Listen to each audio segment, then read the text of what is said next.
So now we have this inundation layer, and we want to use this to identify the population, roads, and properties at risk. So we're going to use the intersect tool again. We're going to use it 3 separate times. So we're going to intersect with the population DAs to estimate the maximum total population within the clip area, maximum potential total. So this is likely an overestimate. The actual number is likely lower because the intersect only identifies part of the dissemination area, but it maintains the attributes of the entire record. So if one small sliver of a DA is within the inundation zone and that full DA has a population of 375, it's going to maintain the attribute, even though, say, maybe only 30 or 40% of that DA is actually within the flooding zone.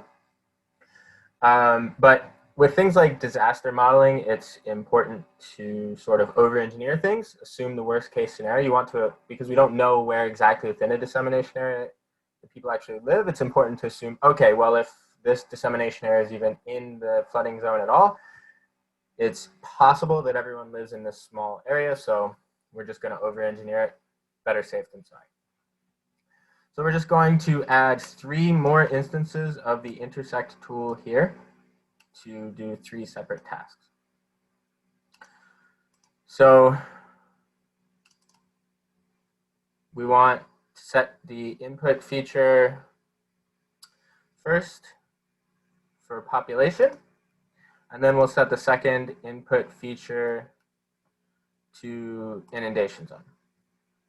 Click OK, and you see that it adds that there.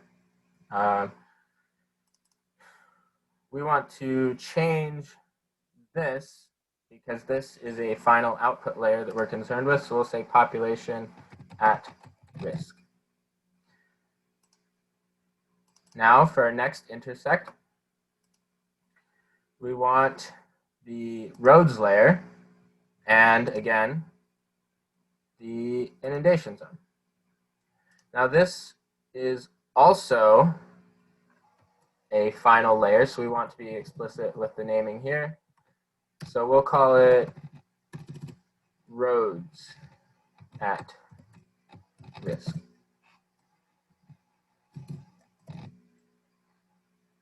Okay. And now we've got this last one. So for this layer, for this last intersect, we want the properties. And then we want the water bodies. And so this is both a final product and an intermediary step. We're going to do a little bit more with this layer, but we'll name it properties at risk to be explicit. And we'll click OK.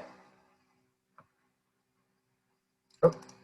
And you'll notice that another nice thing about Model Builder is it helps you identify if you've put in the wrong input, right? So I want inundation zone as the input, not water bodies, but if you just run the process, you'd have to run the whole thing, before you notice it. But this, it really quickly, easily alerts you, oh, I don't want this line going from here. This should be inundation zone. So you click OK, you see it updates. Now you can click the auto layout window to make things look a little bit nicer. And now you can check add to display for each of these layers and click run. And since these portions of the model have already been run, it won't rerun them unless you change some input, so it doesn't have to run the full model, it just runs the steps that you've added.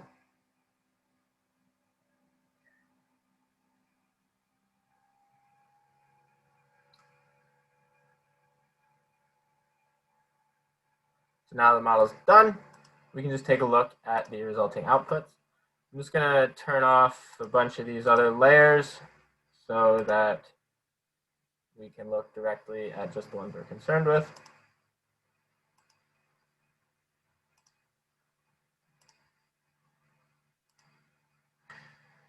So we've got this inundation zone. And And we can see that population at risk is only the DAs that are within that inundation zone, right? So we can see that it cuts off the portions that aren't. We've got properties at risk, which again does the same exact thing. And then we've got the roads at risk. So these are only the roadways in here. Now would be a good time to save your map project and save your model. So now you can go ahead and answer the next question in the quiz and then reference the next video for the next steps of your model.